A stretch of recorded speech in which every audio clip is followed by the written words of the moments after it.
Port-au-Port, berceau de la francophonie de Terre-Neuve et Labrador. Commence avec un peu de français. Ici, on va encore à l'école en français. Ici, on vit la culture francophone. Pourtant, les services en français sont presque inexistants. Le problème, c'est que cette communauté francophone représente moins de 5% de la population, ce qui, selon la loi sur les langues officielles, est le seuil minimum pour recevoir des services dans sa langue. Pour le commissaire aux langues officielles, cela doit changer. Et moi, je ne pense pas qu'on puisse mesurer la vitalité d'une communauté par le pourcentage qui représente de la communauté majoritaire. C'est comme si la majorité définit la vitalité de la minorité. Et je ne pense pas que ce soit le cas.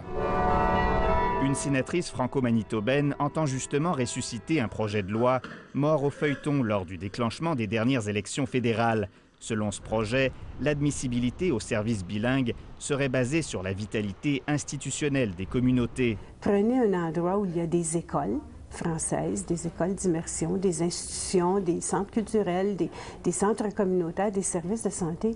Il y a une communauté là. Le nouveau projet de loi de la sénatrice Chaput a été allégé afin de plaire aux conservateurs.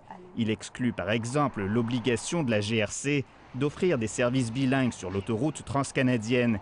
Il exclut aussi les obligations des transporteurs aériens.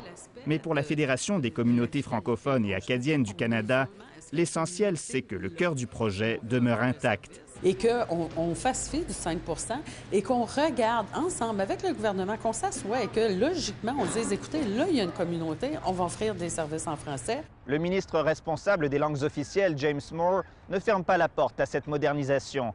Mais la sénatrice Chaput se donne encore quelques semaines avant de déposer le projet de loi, le temps de convaincre une majorité de conservateurs de l'appuyer.